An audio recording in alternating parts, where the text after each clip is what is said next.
அப்போஸ்தலர் நடபடிகளின் புஸ்தகம் 11ஆம் அதிகாரம். நான் இந்த பலிபீடத்தில் அப்படியே உட்கார்ந்து ஜெபம் பண்ணிட்டு தலையை ஏறெடுத்து பார்த்த பொழுது பின்னால் ஒரு அருமையான வசனம், ஒருவன் போதித்தால் தேவனுடைய வாக்கின்படி போதிக்க கடவன். அப்போ பேசிக்காக நம்ம எதில் தான் நிற்கணும்? அதில் ரொம்ப கவனமாக இருக்கணும். இருந்தாலும் நம்ம ஒரு தடவை கூட உணர்த்தப்படுகிறோம் இல்லையா? அது ரொம்ப சந்தோஷம். கர்த்தருக்கு ஸ்தோத்திரம். கட்டுக்கதைகளுக்கு மக்கள் சாய்ந்து போகிற ஒரு பெரிய காலத்தில் நம்ம வந்திருக்கோம். ஆண்டவருடைய வார்த்தையின்படி போதிக்க கர்த்தர் இன்னும் கிருபை தருவாராக. தேங்க்யூ. அப்போஸ்தலர் நடபடிகளின் புஸ்தகம் அதனுடைய 21 முதல் எழுதுறவங்க அப்போஸ்தலர் நடபடிகள் எல்லாரும் வச்சிருக்கீங்கல்ல, எழுதுறீங்களா? எஸ். அப்போஸ்தலர் 11ஆம் அதிகாரம் 21 முதல் 24 முடிய, 21 முதல் ஆமென் ஸ்தோத்திரம் 24 முடிய. சரி, இப்போ நல்லா கவனிங்க. 19 முதல் வாசிக்கணும். நான் ஏன் வசனத்தை குறைச்சி எழுதுனேன் அப்படின்னா, இன்னைக்கு நீங்கள் படிக்கும் பொழுது அல்லது எழுதும் பொழுது எல்லாம் புரிகிற மாதிரியே இருக்கும். ஒரு வருஷம் கழித்து இந்த டைரியை எடுத்து நீங்கள் பார்க்கும் பொழுது நான் இப்போ படிக்கிறதுலேருந்து கொஞ்சம் உங்களுக்கு விகற்பமாக அல்லது வித்தியாசமாக ஃபீல் ஆகும். அதனால தான் நாம் எழுதுறது 21 முதல், ஆனால் படிக்கிறது எத்தனாம் வசனத்திலேருந்து படிக்கிறோம்? 19ஆம் வசனத்திலேருந்து. ஒருத்தர் சத்தமாக வாசிங்க. ஸ்தேவான் நிமித்தமாய் எழும்பின உபத்திரவத்தினாலே சிதறப்பட்டவர்கள் சுவிசேஷ வசனத்தை யூதர்களுக்கே அன்றி மற்ற ஒருவருக்கும் அறிவியாமல்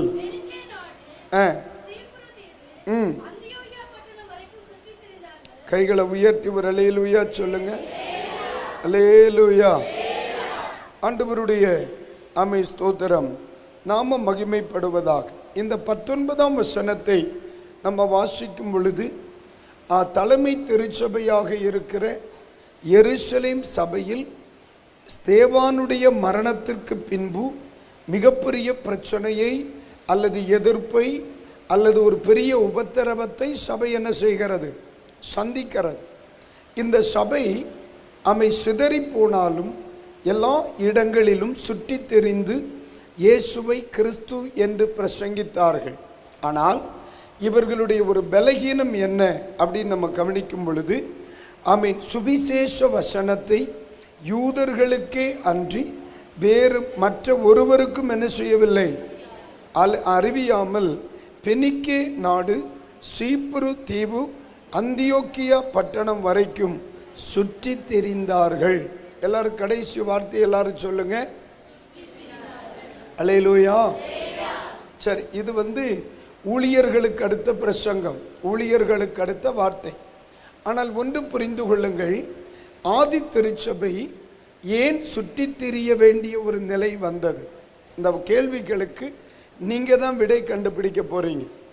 ஆதி திருச்சபை ஏன் சுற்றி திரிய வேண்டிய நிலை வந்தது அப்படின்னு நீங்கள் சொல்லும் பொழுது, இவர்களுடைய மைண்ட் செட் அப்படின்னா, சுவிசேஷம் யாருக்கு மட்டும்தான் அறிவிக்க வேண்டும்?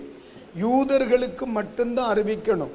அப்போ புறஜாதிகள் தேவனுடைய வார்த்தைகளை கேட்க வேண்டும் என்று சொல்லுகிற தரிசனம் அல்லது படிப்பினை அவர்களுக்கு இல்லாமல் இருந்தது. தேசத்தில் இப்போ 100 பேர் இருக்கிறாங்க, அதில் 10 பேர் தான் யூதர்கள். இவங்க என்ன பண்ணுறாங்க? இந்த 10 பேருக்காக தேசத்தை சுற்றி வருகிறார்கள். 90 பேரை என்ன செய்கிறாங்க? விட்டுறாங்க. அந்த 10 பேரை தேடி தேசத்திலே சுற்றி திரிகிறார்கள். நல்லா கவனிங்க. இந்த சுற்றி திரிதலுக்கான அவசியம் என்ன? தேவனுடைய சரியான போதனையை அவர்கள் அறியாததே காரணம். ஆண்டவர் இயேசு சொன்னார், நீங்கள் உலகமெங்கிலும் போய் சகல ஜாதிகளையும் அப்போ ஆண்டவர் சொல்லுகிறார், நீங்கள் எங்கே போக வேண்டும்? உலகமெங்கிலும் போக வேண்டும். யாருக்கு சுவிசேஷம்? சகல ஜாதிகளுக்கும் சுவிசேஷத்தை என்ன செய்ய வேண்டும்? அறிவிக்க வேண்டும். ஆனால் இவங்க என்ன சொல்றாங்க? யூதர்களுக்கே அன்றி வேறு ஒருவருக்கும் இவர்கள் என்ன செய்யவில்லை?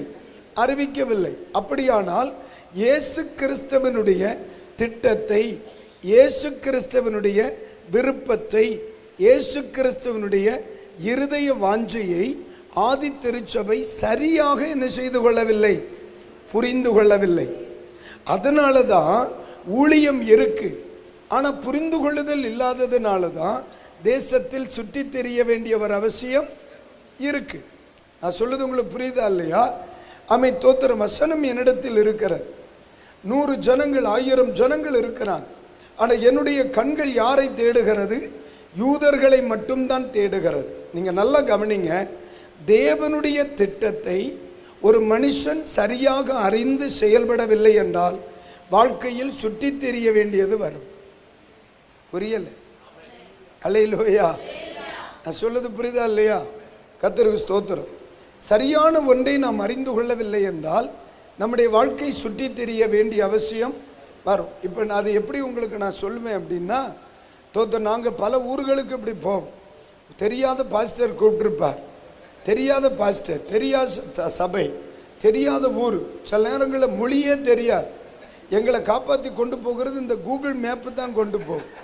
பாஸ்டர்கிட்ட சொன்னார், மெயின் ரோட்டில் ஒருத்தரை விடவா.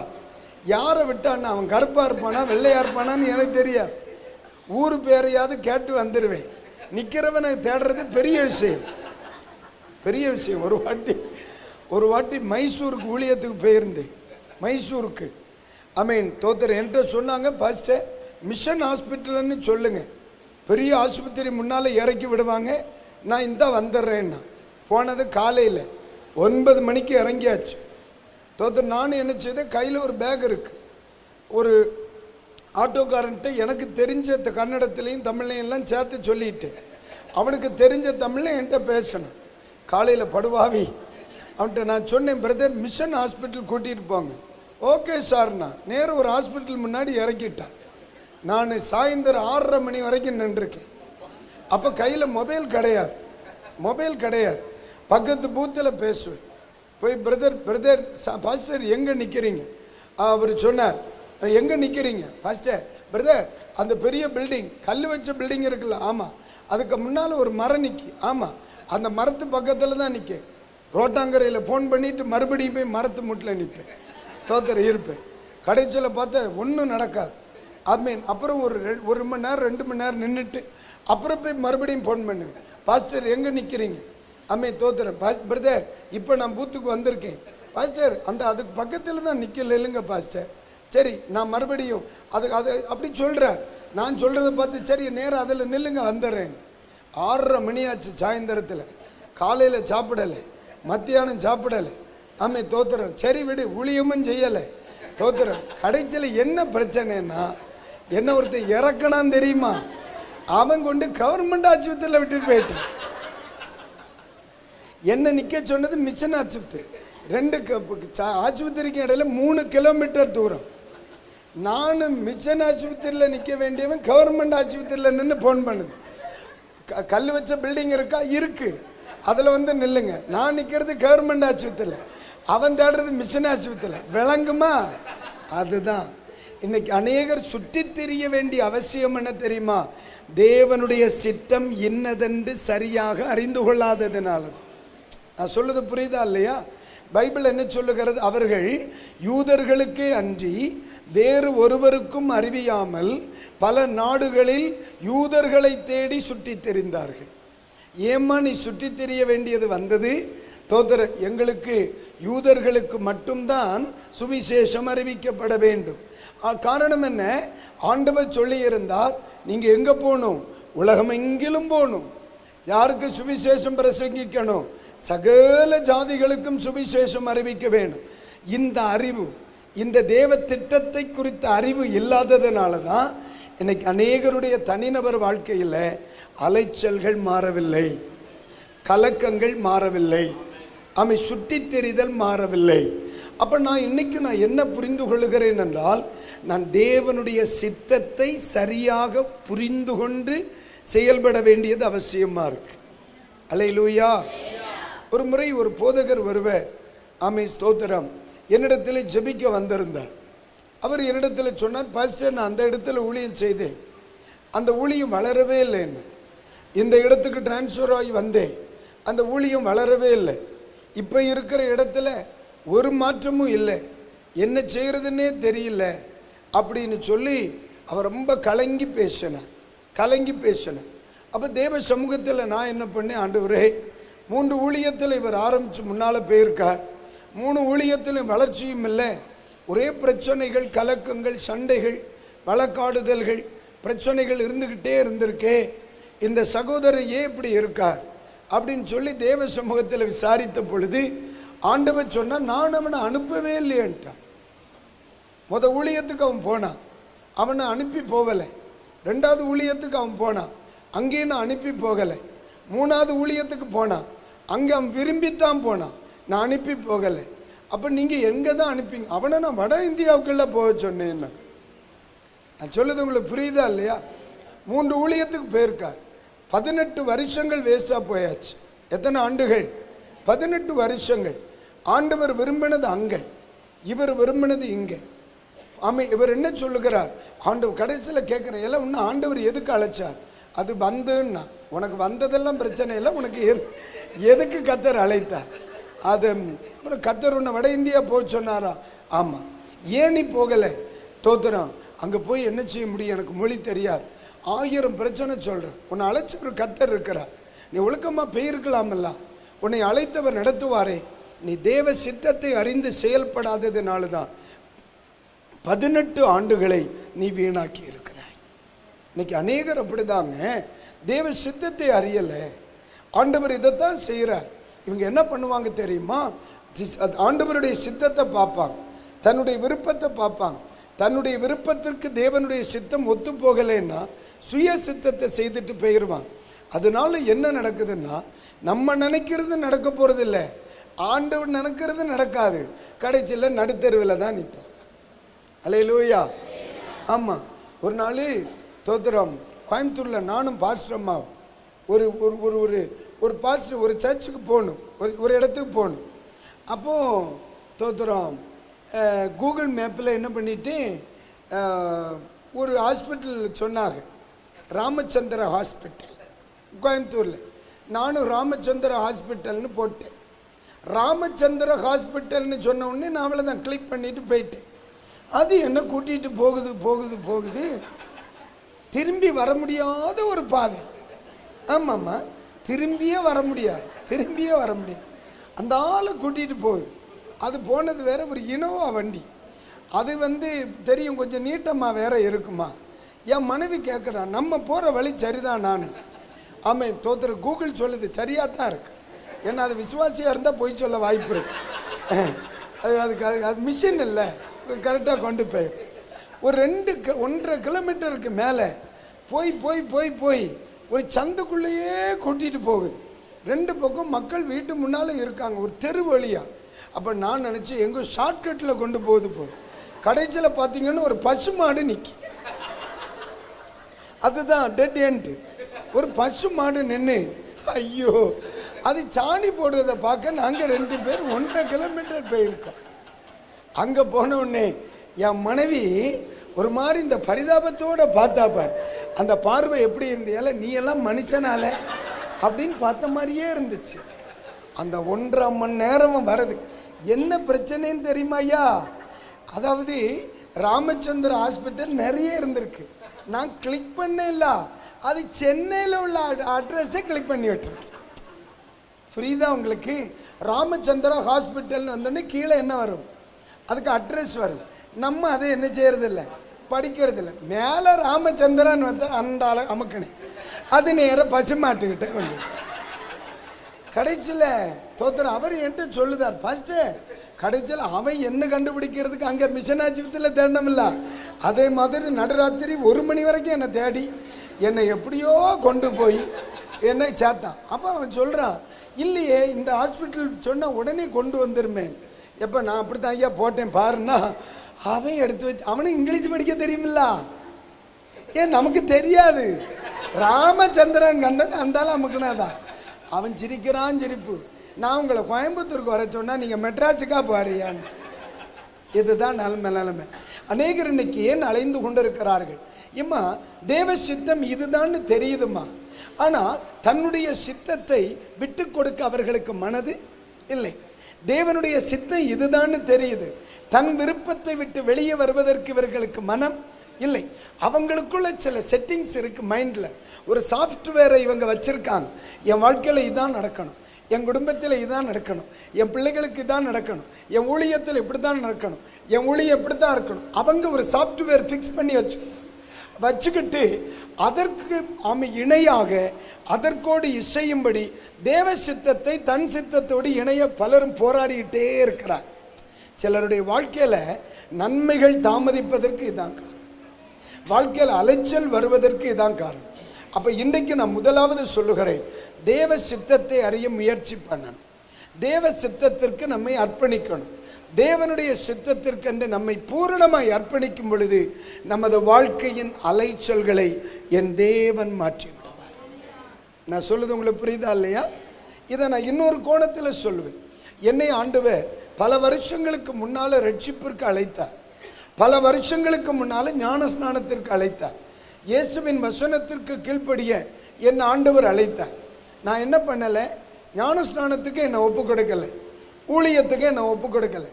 பாஸ்டர் என்னை பார்த்து கேட்பார், எலை நீ ஞான ஸ்நானம் எடுக்கிறேன் தோத்தர வீட்டில் எல்லாரும் சொல்லுவோம், எலை நீ ஆலயத்துக்கு வர்றது வர்றேன். என்ன பிரச்சனை? நான் என்னைக்கு ஆசீர்வதிக்கப்படுவேனோ அதுக்கு பிறகுதான் வருவேன். என்னைக்கு ஆண்டவர் என்னை ஆசீர்வதிப்பாரோ அதுக்கு பிறகுதான் நான் வருவேன். எங்கள் அக்கா மூத்தவங்க சொல்லுவாங்க, நீ என்னைக்கு வருவியோ அன்னைக்கு தான் ஆசீர்வதிக்கப்படுவேன். நான் என்ன சொல்கிறேன், ஆசீர்வதிக்கட்டும் வாரேன். அது என்ன சொல்லுது, வா கர்த்தர் ஆசீர்வதிப்பார். நீ பெரியாளா கர்த்தர் பெரியாளா? பெரியாள் அவர் தான், இருந்தாலும் நல்லான பிறகு தான் வருவேன். ஆனால் உண்மையிலேயே கர்த்தர் ஸ்தோத்திரம், என்ன நடந்துச்சு தெரியுமா? இப்பவும் எப்பவும் போல அவர் தான் ஜெயிச்சார். என்னைக்கு என் வாழ்க்கையில் ஆண்டவருடைய சித்தத்திற்கு அர்ப்பணித்தேனோ என் வாழ்க்கையே மாறியது. அல்லேலூயா. எங்கள் அப்பா வாத்தியார், அவருடைய பென்ஷன் 9 வருஷங்கள் வரல, 9 ஆண்டுகள் வரவே இல்லை. நான் எவ்வளவோ முயற்சி பண்ணி பார்த்தேன். எல்லாரும் சொல்லுவாங்க வேறு எந்த பிரச்சனையும் சரி இல்லையா சார், எல்லாமே வந்துரும்பா.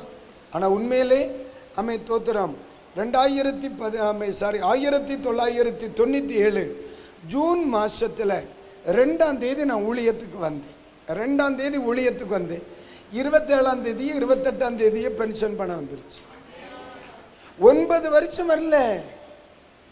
அப்போ கடைசியில் சொன்னேன், கழுதை இது தெரிஞ்சால் கொஞ்சம் முன்னாடியே வந்திருப்பாங்க. ரொம்ப நாளாக கடன் பிரச்சனை இல்லாமல் இருந்திருக்குமில்ல.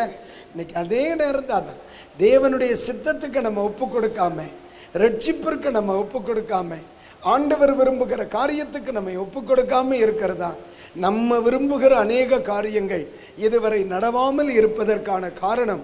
அதனால எல்லாருக்கும் சொல்றேன், தேவனுடைய சித்தம் இது என்று தெரிந்தால் ஒரு கணம் கூட தாமதிக்க கூடாது. சொல்லுது புரியுதா இல்லையா? என்னை குறித்த தேவனுடைய திட்டம் இதுதான். என் குடும்பத்தை குறித்த தேவனுடைய திட்டம் இதுதான். என் சபையை குறித்த தேவனுடைய திட்டம் இதுதான். என்னுடைய பிள்ளைகளை குறித்த தேவனுடைய திட்டம் இதுதான். எங்கள் ஊழியத்தை குறித்த தேவனுடைய திட்டம் இதுதான் அப்படின்னு உங்களுக்கு தெரிஞ்சிச்சா, பவுல் மாதிரி தான், மாம்சத்தோடும் இரத்தத்தோடும் நான் யோசனை பண்ணாமல் அப்படின்றவா. யாரிடத்துல ஊழியத்து போகலாமா, ஞானஸ்நானம் எடுக்கலாமா, இயேசுக்கா வாழலாமா, என்ன பிறக்கும்போது 4 பேர்ட்டு கேட்டுட்டா பிறந்தோம், யாராவது உள்ளே போய் டிஸ்கஸ் பண்ணினீங்க? அதுக்குன்னு யார்ட்டையும் கையில் தான் குழந்தையா இருக்கும்போது மொபைல் ஃபோன் இருந்தாச்சானே இல்லையே, இல்லை வயிற்றுக்குள்ளே எதா இருக்கும் மொபைல் ஃபோன் இல்லையே. நம்ம எங்கேயாவது டிஸ்கஸ் பண்ணோமா?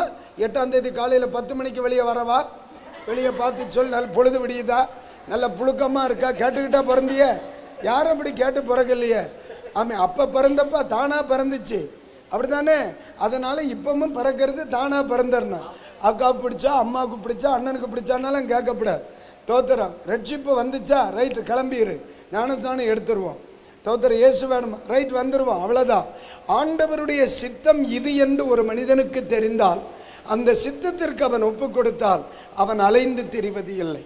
என் அன்பு பிள்ளைகளுக்கு சொல்கிறேன், ரட்சிப்பு தாமதமாவது தான், மனம் திரும்புதல் தாமதமாவது தான், ஞானஸ்நானம் தாமதமாகிறது தான், தேவனுடைய சித்தத்துக்கு உங்களை அர்ப்பணிப்பது தாமதமாகிறது தான். நம்முடைய வாழ்க்கையில் இருக்கிற சில அலைச்சலுக்கு காரணம் உன்னுடைய வாழ்க்கை இன்னைக்கு ராத்திரி உன்னுடைய கண்கள் அதிசயமானதை பார்ல. 14 வயசுக்கு மேலே 13 வயசு முடிஞ்சிருச்சுனாலே ஞான ஸ்நானத்துக்கு நமக்கு தடையே கிடையாது, கிளம்பிட வேண்டியதான். ஆமாவா இல்லையா? யோசிக்க வேண்டியதில்லை. ஆண்டவர் ஊழியத்திற்கு அழைத்தாரா? யோசிக்கவே கூடாது. ஆண்டவர் கூப்பிட்டார், பெரியவர் கூப்பிட்டார். எனக்கு அந்த விஷயத்தில் பேதுருவை ரொம்ப பிடிக்கும். பேதுரு கடலில் என்ன செய்கிறார்? நடக்கிறார். கடலில் என்ன செய்கிறார்? நடக்கிறார். தோத்திரம். 12 பேருக்கு அன்னைக்கு என்ன செய்கிறாங்க? படகுல இருக்கிறாங்க. எல்லாருமே வேடிக்கை பார்க்குறான். ஏசுவா நடக்கிறாரா? நடக்கட்டும், அப்படியே தான். ஆனால் இந்த ஒரு மனுஷன்கிட்ட மட்டும்தான் இயேசு நடக்கிறாருன்னா அவர் கூட நம்ம நடக்கலாமே அப்படிங்கிற ஒரு ஆர்வம், அந்த விருப்பம் அவருக்குள்ள என்ன செய்கிறது? வருது. அந்த விருப்பம் வருது. பிள்ளைகளுக்கு நான் சொல்கிறேன், நம்ம வாழ்வில் ஏற்படுகிற விருப்பங்கள், தோத்திரம், உண்மையிலே சொல்கிறேன், ஜெபிக்கிற பிள்ளைகளுக்கு சொல்கிறேன், அலட்சியப்படுத்தத்தக்கது அல்ல. இந்த வார்த்தையை நீங்கள் மறந்துடாது. நம்முடைய வாழ்க்கையில் வருகிற சில விருப்பங்கள் புறக்கணிக்கப்படத்தக்கது அல்ல. ஆண்டவர் நிச்சயமாக அதை ஆண்டவரே செய்வார். நான் சொல்கிறேன், இந்த இடத்துல அவர் வருகிறார். பேதுரு என்ன செய்கிறார்? கடல் மேல் நடந்து கொண்டிருக்கிறார். இயேசு கடல் மேல் நடந்து கொண்டிருக்கிறார். 11 பேர் வேடிக்கை பார்க்குறான். ஆனால் பேதுருவால் மட்டும் அதை வேடிக்கை பார்க்க முடியல. 11 பேர் சாதாரணமாக பார்க்குறாங்க, ஆனால் இவருக்கு அதை சாதாரணமாக பார்க்க முடியல. எல்லாருமே இயேசு நடக்கிறார் அப்படின்னு பெருமையாக பேசுகிறாங்க. ஆனால் இவர் மட்டும் என்னால் நடக்க முடியலேன்னு கவலைப்படுகிறார். அதுதான் மனிதர்களுக்குள்ள வித்தியாசம். அந்த பாஸ்டர் பேசுகிறார், நல்லா இருக்குல்ல அப்படின்னு சொல்லுகிறவங்களும் உண்டு. இந்த பாஸ்டர் பேசுகிற மாதிரியே எனக்கும் பேசணும் அப்படின்னு ஆசைப்படுகிறவங்களும் உண்டு. அந்த சகோதரி எவ்வளோ அழகாக ஊழியம் செய்கிறாங்க, நல்லா இருக்குல்ல அப்படின்னு பெருமை பாராட்டுகிறவர்களும் உண்டு. இந்த சகோதரிய மாதிரி எனக்கும் ஆகணுமே அப்படின்னு ஆசைப்படுகிறவங்களும் உண்டு. இன்னைக்கு நாளில் சொல்கிறேன், என் அன்பு பிள்ளைகளுக்கு, உங்களுக்குள்ள விருப்பங்கள் வளருகிறதானால் வாழ்க்கை மகிமையாக இருக்கும் என்பது மறக்கும். அல்லேலூயா. நான் சொல்லுது உங்களுக்கு புரியுதா இல்லையா? இந்த சபையில் இருக்கிற அத்தனை விசுவாசிகளும் பேதுருக்களாக இருக்க வேண்டும் என்று கர்த்தர் விரும்புகிறார். இந்த விஷயத்தில், மறுதலிக்கிற விஷயத்தில் இல்லை, இந்த விஷயத்தில் பேதுருக்களாக இருக்கணும். ஏன்னா மற்ற 11 பேர் சரி அதை பார்த்து சந்தோஷப்பட்டாங்க, இயேசுவை பாராட்டினாங்க, இயேசுவுக்கு நன்றி சொன்னாங்க, இயேசுவின் திறமையை வாழ்த்தினாங்க. ஆனால் இந்த ஒரு மனுஷனுக்குள்ள மட்டும் ஒரு துக்கம். என்ன துக்கம் பாருங்க? என்னால் நடக்க முடியலையே, எனக்கும் நடக்கணுமே என்று சொல்கிற ஆர்வம் அந்த மனிதனுக்கு என்ன செய்கிறது? அந்த ஆர்வத்தினால வாய் திறந்து என்ன செய்கிறார்? கேட்டுறார். நம்முடைய ஆண்டவர் பேர் என்ன? அவர் மன விருப்பங்களை, நம்முடைய ஆண்டவருடைய பேர் என்ன? மன விருப்பங்களை. எல்லா விருப்பங்களும் நம்மால் வருவது அல்ல. சில நேரத்தில் பிள்ளைகளுக்கு நான் சொல்கிறேன், இன்னைக்கு ராத்திரி ஆண்டவர் உங்கள் தனிநபர் வாழ்க்கையோடு அவர் பேசிட்டு தான் இருக்கிறார். ராமேன்னு சொல்லுங்க. பாருங்க, பிலிப்பியருக்கு எழுதிய நிருபம் 2ஆம் அதிகாரம் 13ஆம் வாக்கியம் எடுங்க. பிலிப்பியருக்கு எழுதிய நிருபம் 2ஆம் அதிகாரம் 13ஆம் வாக்கியத்தை எடுங்க. அல்ல ஒருத்தர் படிங்க பார்க்கலாம். ஏனெனில் தேவனே தம்முடைய தயவுள்ள சித்தத்தின்படி விருப்பத்தையும் செய்கையையும், கைகளை உயர்த்தி ஒரு ஆமேன்னு சொல்றீங்களா? இந்த வார்த்தை எந்த அர்த்தம் சொல்லுது பிரதர்?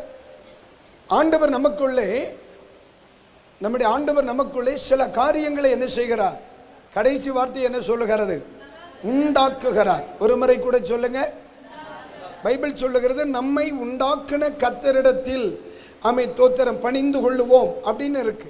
அப்ப தேவன் நம்மை மட்டும் உண்டாக்கினவர் அல்ல, நமக்குள்ளும் சிலத்தை உண்டாக்கினவர். அதை மறந்துடக்கூடாது. ஒரு முறை கூட சொல்லவா? அவர் நம்மை உண்டாக்கினவர், இந்த ஊழியத்தை உண்டாக்கினவர், இந்த உலகத்தை உண்டாக்கினவர்.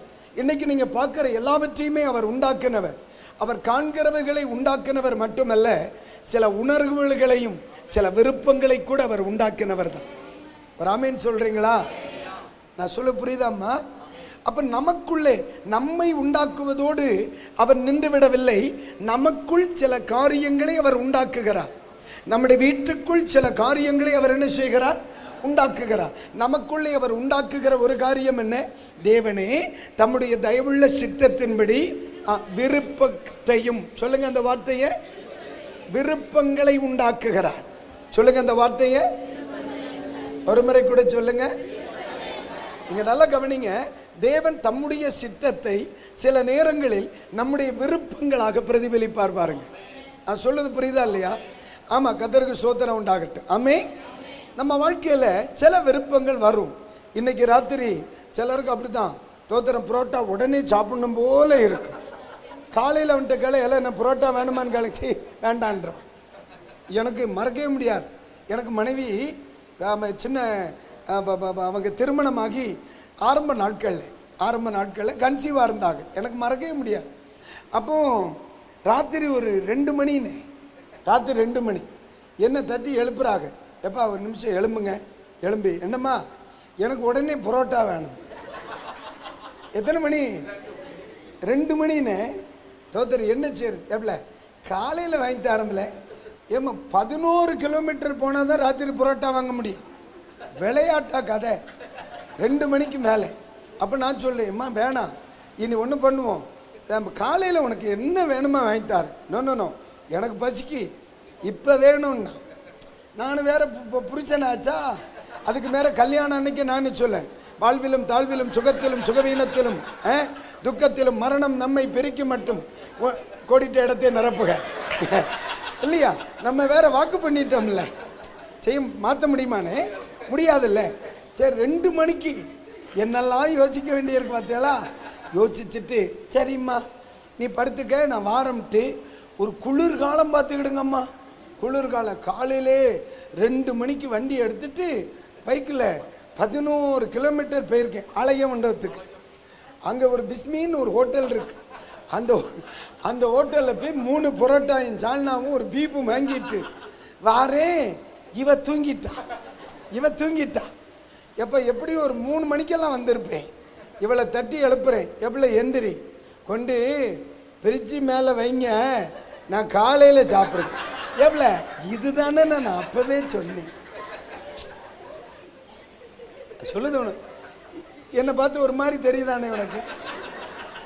லூஸ் வேலை மாதிரி தெரியுதில்ல? அவளுக்கு அப்படிதான் தெரிஞ்சிருக்கு.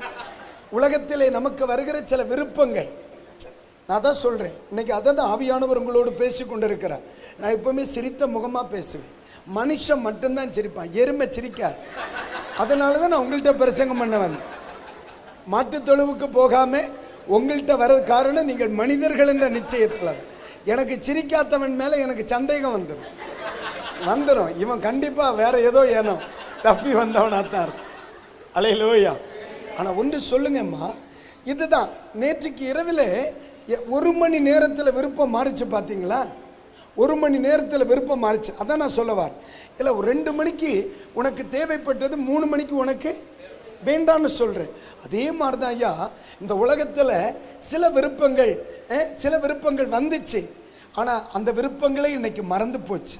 ஆனால் ஜெபிக்கிற சில பிள்ளைகளுடைய வாழ்க்கையில், ஆராதிக்கிற சில பிள்ளைகளுடைய வாழ்க்கையில் எவ்வளவோ மறக்க நினைச்சு கூட சில விருப்பங்கள் மறக்கவே இல்லை. பார்த்தீங்களா? இருக்கா இல்லையா? அல்லேலூயா. புரியுதா இல்லையா? நீங்க நினைக்கிறீங்க அந்த விருப்பத்தை மறக்கணும்னு நினைக்கிறீங்க, அந்த விருப்பத்தை உங்களால் மறக்க முடியல. ஜெபிக்கும் பொழுதெல்லாம் அது ஞாபகத்துக்கு வருது. செய்தியை கேட்கும் பொழுதெல்லாம் அது ஞாபகத்துக்கு வருது. ஆண்டவருடைய சமூகத்தில் இருக்கும் பொழுதெல்லாம் அது ஞாபகத்துக்கு வருது. நம்ம எவ்வளவோ நினைக்கிறோம், அதெல்லாம் நம்ம முடியாது. சில நேரத்தில் அந்த விருப்பத்தை உங்கள் வாழ்க்கையோடு ஒப்பிடும் பொழுது மலைக்கு மடுவுக்கும் உள்ள வித்தியாசம் இருக்கும். நம்மளால முடியவே செய்யாது பிரதர், நம்மளால அந்த அளவுக்கு ஆகவே முடியாது, நம்மளால அந்த அளவுக்கு வரவே முடியாது அப்படின்னு நம்ம நினைப்போம். ஆனால் அந்த விருப்பத்தை மட்டும் யாராலையும் நமக்குள்ளே இருந்து என்ன செய்ய முடியல, மாற்ற முடியல. ஜெபிக்கும் பொழுது அதை நினைச்சாலே நமக்கு அழுகையாக வரும். அதை நினைச்சாலே நமக்கு அழுகையாக வரும். நம்ம எவ்வளவோ அதை விட்டு வெளியே வரணும்னு நினைக்கிறோம். ஆனால் ஆண்டவர் அதை மறுபடியும் நினைப்பூட்டுகிறார். ஒவ்வொரு முறை தேவ மனிதர்கள் பிரசங்கத்திற்கு வரும் பொழுதும் என்னுடைய தரிசனம் நினைப்பூட்டப்படுகிறது, என் ஜெபங்கள் நினைப்பூட்டப்படுகிறது, என் விருப்பங்கள் நினைப்பூட்டப்படுகிறது. நான் ஏன் அப்படி மாறக்கூடாது, என் வாழ்க்கையில் ஏன் இப்படி வரக்கூடாது, இந்த நினைவுகள் எனக்குள்ளே எழும்புகிறது. நீங்கள் நினைக்கிறீங்க ஆண்டவரே அந்த விருப்பங்கள் என்னுடைய வாழ்க்கைக்கு உகந்தவைகள் அல்ல, என்னுடைய வாழ்க்கைக்கும் அந்த தரிசனத்துக்கும் சம்பந்தமே. ஆனால் ஏன் ஆண்டவர் இந்த விருப்பத்தை என்னால் மறக்க முடியல அப்படின்னு நீங்கள் நினச்சிருப்பீங்க தெரியுமா? அது உண்மையாகவே உங்களில் மாம்சத்தில் தோன்றினது அல்ல, அது தேவனால் உங்களில் உருவாக்கப்பட்டது என்பதை மறந்துவிடக்கூடாது. அல்லேலூயா. சொல்லுது உங்களுக்கு புரியுதா? எத்தனையோ முறை அதெல்லாம் நமக்கு நடக்குமா, அதெல்லாம் நம்ம குடும்பத்தில் நடக்குமா, அதெல்லாம் என்னால் செய்ய முடியுமா, அந்த அளவுக்கு என்னால் வர முடியுமா, அந்த அளவுக்கு என் பிள்ளையை படிக்க வைக்க முடியுமா, அந்த அளவுக்கு என்னால் ஊழியத்தில் பயன்பட முடியுமா அப்படின்னு நம்மவே சந்தேகப்படுகிற அளவிற்கு சில விருப்பங்கள் நமக்குள்ள எழும்பும். பார்த்துக்கிடுங்க. ஆனால் உண்மையிலே சொல்கிறேம்மா, உங்களுக்கும் உங்கள் நினைவுகளுக்கும் சம்பந்தம் இல்லை. எத்தனையோ முறை அதை மறக்கணும்னு நினைக்கிறீங்க. ஆனாலும் இந்த விருப்பங்கள் உங்களுக்கு தலை உயர்த்துகிறதானால் தெளிவாக சொல்லுகிறேன், அது உங்களால் உருவாக்கப்பட்டதல்ல, அது தேவனால் உண்டாக்கப்பட்டது என்பதை மறந்துவிடக்கூடாது. அல்லேலூயா.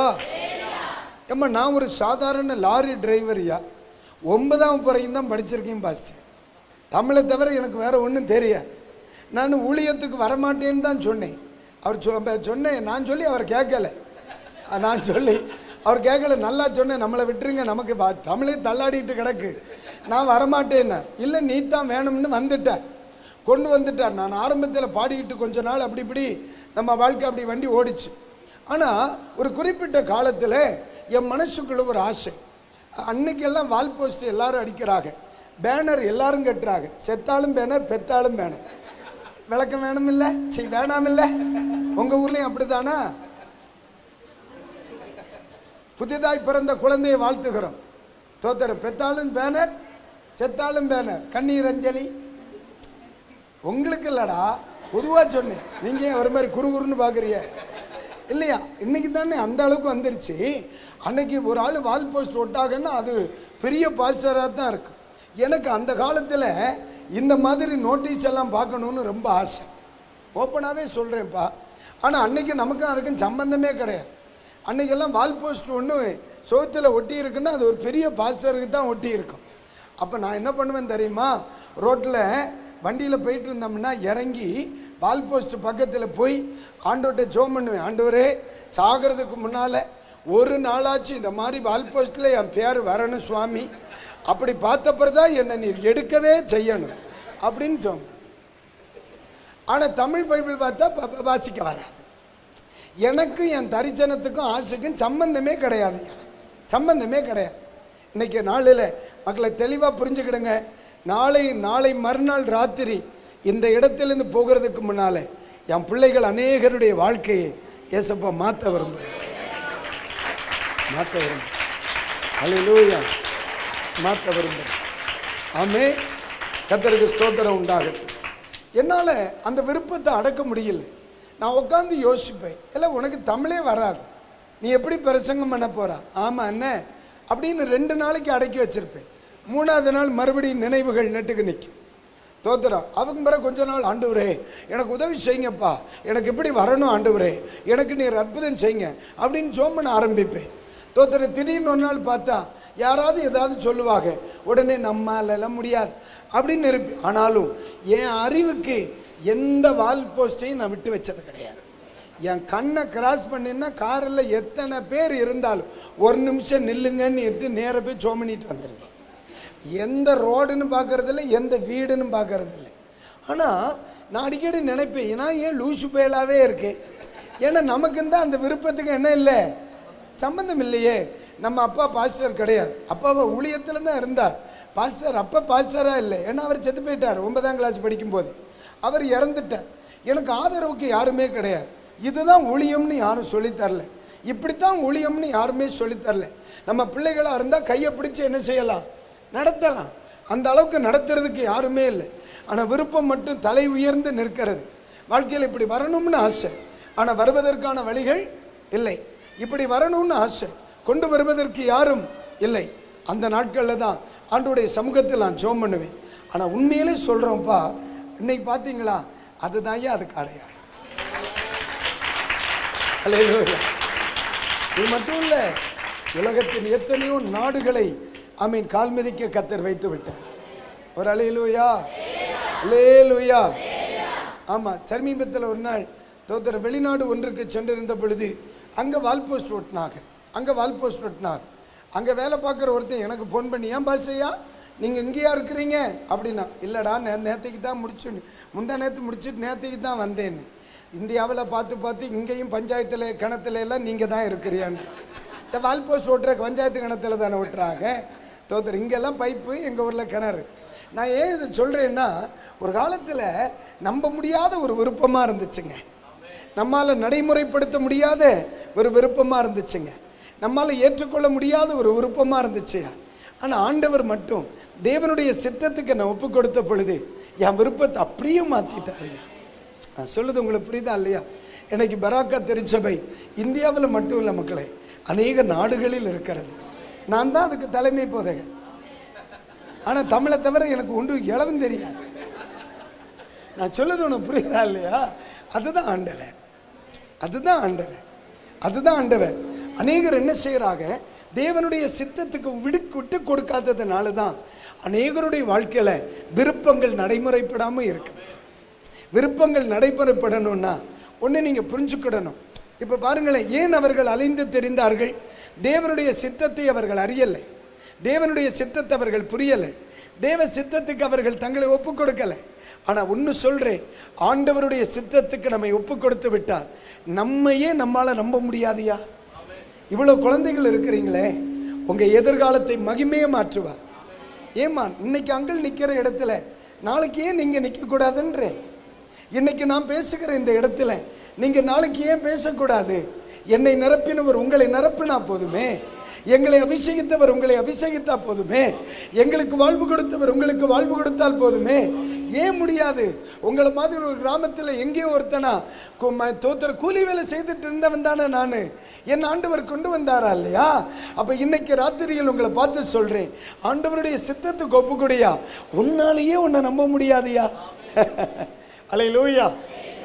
நம்ம நாளைக்கு எங்கே இருக்க போகிறோங்கிறது இன்னைக்கு நம்ம யார் கையில் இருக்கணுங்கிறதாங்க. நான் சொல்கிறது புரியுதா இல்லையா? சும்மா ஒரு எக்ஸாம்பிள் சொல்கிறேன். இந்த 550 ரூபா இந்த பெண்ணுக்கு விலைம்மா, 550 ரூபா இந்த பெண்ணுக்கு விலை.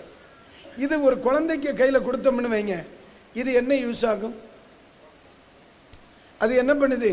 தரையில் கிறுக்குது, கூட்டம் முடிகிறதுக்குள்ளே இதுக்கு சோலி முடிஞ்சிடும். ஆமாவா இல்லையாம்மா? அதுதானே, இதுக்கு சோலி முடிஞ்சிடும். இதே நேரத்தில் ஒரு 10 வயசு பையன் கையில் கொடுத்தா இது என்ன செய்யும்? ஹோம்ஒர்க் எழுதும், இல்லைன்னா நோட்ஸ் எழுதும். அதே நேரத்தில் ஒரு வாத்தியார் கையில் இதை கொடுத்தா இது என்ன பண்ணும்?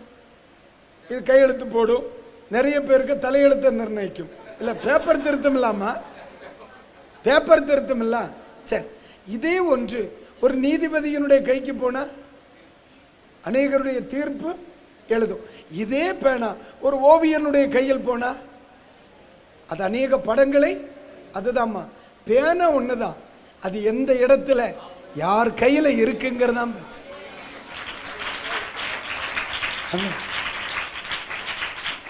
என் பிள்ளைகளுடைய வாழ்க்கை நல்ல ஆண்டவர் கையில் வந்துருச்சுன்னா மகிமையாக இருக்கும் மக்களே.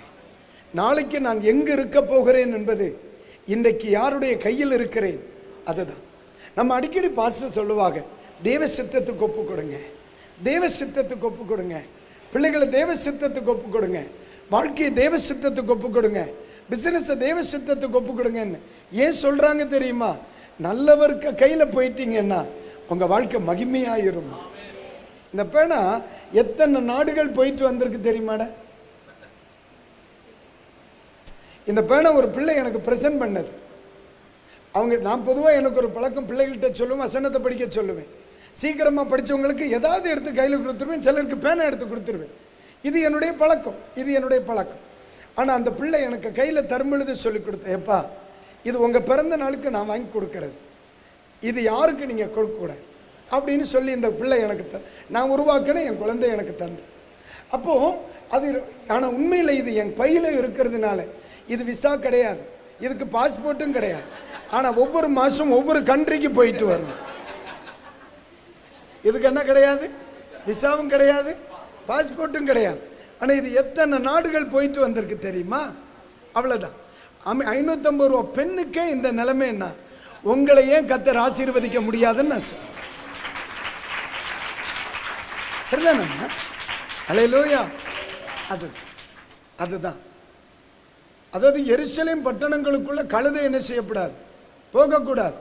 இயேசு மேலே இருந்ததுனால கழுதை எங்கே போச்சு? அப்புறம் ஏன்? நம்ம மேலே இருக்கிறவர் யார் என்பதை பொறுத்து தான். அதே நேரத்தில் நீங்கள் மூட்டை தூக்கிட்டு போனீங்கன்னு வைங்க, மிதிச்சே வெளியே தள்ளிவிடுவான்னு. இயேசு மேலே இருக்கிறதுனால நம்ம எங்கே போகிறோம்? குதிரைகள் மட்டும் போகக்கூடிய எருசலேம் வீதியில் கழுதை நடக்க காரணம் என்ன? கழுதைக்கு மேலே இயேசு இருக்கிறதுனால. அல்லேலூயா. சில நேரத்தில் வெளிநாடுகள் போகும் பொழுது எல்லாரும் கோட்டு ஷூட்டெல்லாம் போட்டுக்கிட்டு சந்திர மண்டலத்திலிருந்து வந்த மாதிரியே இருப்பாங்க. ஆமனே தோத்திர, சந்திர மண்டலத்திலிருந்து வந்த மாதிரியே இருப்பாங்க. ஆமாம், எல்லாரும் செய்து கொண்டு வச்ச மாதிரியே இருக்கும். நம்ம ஸ்டைல் இப்படி தான். சில சொல்ல இதே ஸ்டைல் தான், கோட்டும் வராது, உள்ளே என்ன பேனா வைக்க முடியும், நமக்கு சூடாலாம் இருக்கும். தோத்திர இப்படியே தான் போவேன். ஆனால் உண்மையிலே அவங்க பார்வையில் நம்ம ஒன்றுமே கிடையாது. அவங்க பணத்துக்கு முன்னால் நம்ம ஒன்றுமே கிடையாது. அவங்க படிப்புக்கு முன்னால் நம்ம ஒன்றுமே இல்லை. ஆனால் என்ன, நான் நிற்கிறேன், முட்டங்கால் போடுறேன். புரியலை? நான் நிற்கிறேன். ஆமாம், ஒரு நாள் ஒரு மாதம் 8 லட்ச ரூபா சம்பளம் வாங்குறேன், முட்டி போடுறான். தோத்தர் 9ஆம் கிளாஸ் படித்தவன் முட்டி போடு போடு முட்டி. எல்லாரும் எலும்பு எலும்பு எலும்பு எல்லாம் உட்கார். Left hand, right hand, about hand, கிளம்பு, காற்று வர. சொல்கிறது யாருமா? 9ஆம் கிளாஸ் படித்தவன் முட்டி போடுறது யாரு? 8 லட்ச ரூபா சம்பளம் வாங்குறவன். அதுதான் சொல்கிறேன். ஆமே தோத்தர், கிறிஸ்து கழுதைக்கு மேலே இருந்தா எரிச்சலையும் இல்லை, ராஜாவுக்கு வீடு வரைக்கும் கிளம்பாங்க. சொல்லுது புரியுதா இல்லையா? அல்லேலூயா. சர்வவல்லவருடைய கரத்தில் ஒரு மனிதன் இருந்தானா அவனுடைய வாழ்க்கை அவனாலேயே நம்ப முடியாதையா. இந்த நாளில் இந்த தேசத்தில் அநேகர் கிறிஸ்துவை அறியலை, அநேகர் தேவனுடைய அன்பை அறியலை, அநேகர் சத்தியத்தை அறியலை, அநேகர் உபதேசத்தை அறியலை. ஆனால் உண்மையாகவே என் பிள்ளைகளுக்கு சொல்கிறேன், எத்தனையோ பேர் வெறுத்த இந்த சத்தியத்தை நீங்கள் அறிஞ்சிங்க. எத்தனை பேர் வேண்டான்னு சொன்ன இந்த இயேசுவை நீங்கள் வேணும்னு சொன்னீங்க.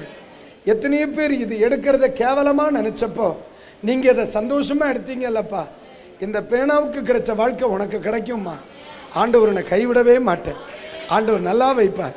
நீங்கள் நல்லா இருப்பீங்கடா. கைகளை தட்டி ஆண்டவருக்கு நன்றி சொல் பார்க்கலாம்.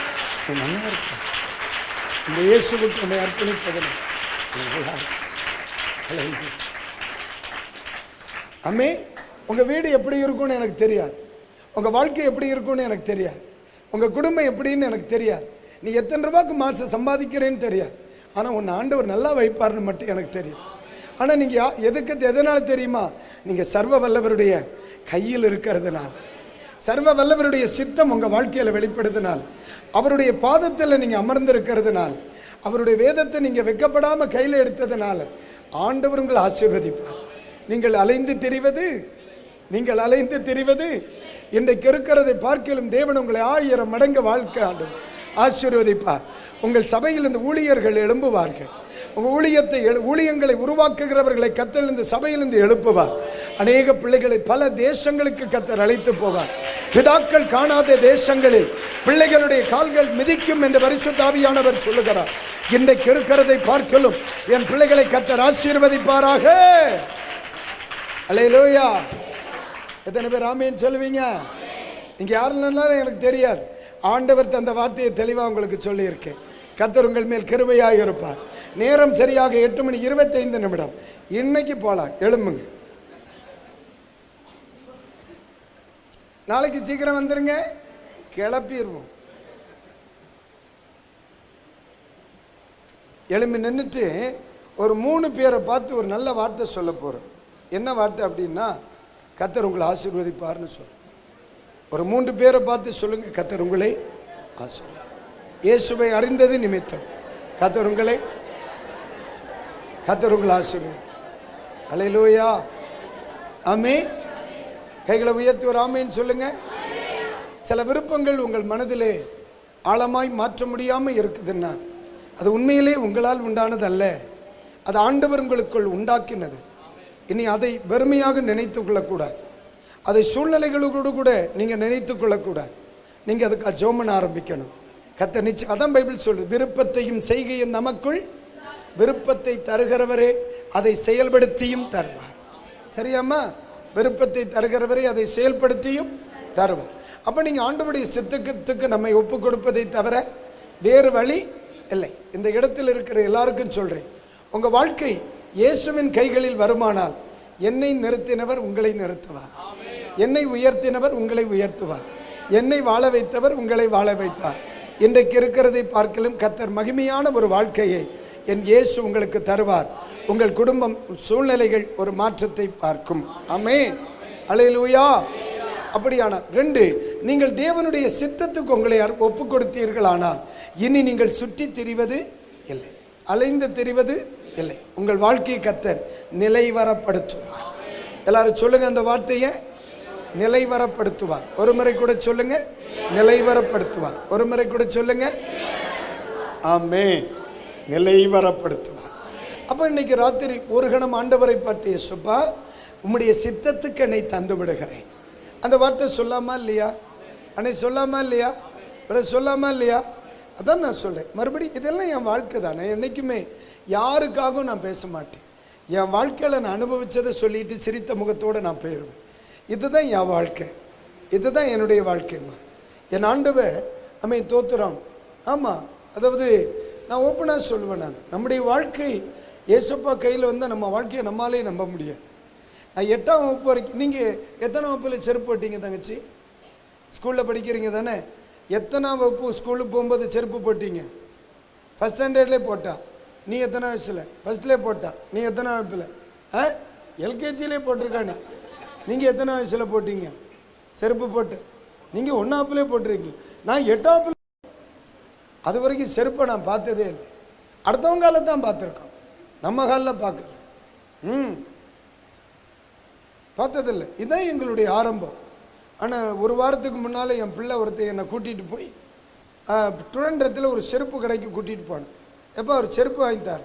அப்போ நான் சொன்னேன், எல்லாம் செருப்பு எடுத்துக்கு இவ்வளோ தூரமாலே? நம்ம இல்லை, நீங்கள் வாங்க அப்படின்னு கூட்டிகிட்டு போனேன். அப்போ நிறைய செருப்பு எடுத்து போட்டேன். நானும் ஒரு கால் எடுத்து போட்டேன். பரவாயில்ல, நல்லா இருக்கு அப்படின்னு. ஆமாம், தோத்திரம் எடுத்து போட்டேன், நல்லா இருக்குது, இதை வாங்கிடுவோன்னு. அவன் பில்லை கட்டி திரும்பி வரேன். எவ்வளோன்னா 13,399 ரூபா. எப்படிங்க? அடுத்தவன் சொல்ல, இப்போ இன்னொன்று கூட ஷூ வாங்கணும், நான் பார்த்து வச்சுருக்கேன். எவ்வளவு? 40,000க்கு மேலே. இப்போ வேண்டாம், எனக்கு 2-3 ஷூ இருக்குது, இப்போ வேணாம், பரவாயில்ல, கிளம்பி வந்துட்டேன். தலை சுத்ததா இல்லையா? எனக்கு சுத்திச்சே, உனக்கு எப்படி கிருன்னு வருமில்ல? அதான் சொல்கிறேன். நான் சாதாரணமாக அம்மை தோத்துற ஊருக்குள்ளே பைக் ஓட்டும் பொழுது போடுற செப்பல் 13,000 சொச்ச ரூபா. யோசிக்க முடியல மக்களே. எதனாலே நினைக்கிறேன், எதனா நான் பார்த்துருப்பேனா என் வாழ்க்கையில் இந்த வேதத்தை நான் எடுக்காமல் இருந்தா? சொல்லுது உனக்கு புரியுதா இல்லையா? நம்ம இந்த வேதத்தை நான் ஓப்பனாகவே சொல்கிறேன். உங்களை மாதிரி ஒரு கிராமத்திலேருந்து தானே நான் வந்தேன். 8ஆம் வகுப்பில் தானே செருப்பு போட்டேன். அன்னைக்கு ஒரு சில்பர் செருப்புக்கு எவ்வளோ அழுதுன்னு தெரியுமா எங்கள் அப்பாட்ட? அதுதான் உங்களை பார்த்து சொல்கிறேன். ஒரு மனிதனுடைய வாழ்க்கை இயேசுவின் கைகளில் வந்தா அவனாலேயே நம்ப முடியாத மக்கள், அவனாலேயே நம்ப முடியும். இன்னைக்கு ராத்திரி வேளை யோசிக்கக்கூடாது. சிலர் இயேசுவை ஏற்றுக்கொள்ள யோசிக்கிறாங்க, இயேசுவுக்காக வாழ யோசிக்கிறாங்க, அவர் சித்தம் செய்ய யோசிக்கிறாங்க, ஊழியத்துக்கு அப்பா அழைக்கிறார், ஊழியம் செய்ய யோசிக்கிறாங்க. அவன் யோசிக்கிறவன மாதிரி முட்டாள் ஒரு வேலையும் இல்லைம்பே. உங்களை சொல்லலை, அவனை சொன்ன, உங்களை சொல்லலை. அதனால தான் இன்னைக்கு ராத்திரி சொல்கிறேன். நீங்கள் யார் என்ன அதெல்லாம் எனக்கு தெரியாதையா. இன்னைக்கு ராத்திரி நான் உங்களை பார்த்து சொல்கிறேன், இயேசுப்பா நீங்கள் எனக்கு வேணும், நீங்கள் விரும்புகிறபடி உங்கள் சித்தத்துக்கு என்னை ஒப்பு கொடுத்துறேன் என்று ஏன் உங்களால் சொல்ல முடியாது? எவ்வளோ வாலிப பிள்ளைகள் இருக்கிறீங்க, செய்திருங்க மக்களே. இந்த பெண்ணுக்கு கிடைச்ச வாழ்க்கை உங்களுக்கு கிடைச்சா போதும், எனக்கு கிடைச்ச வாழ்க்கை என் பிள்ளைகளுக்கு கிடைச்சா போதும்.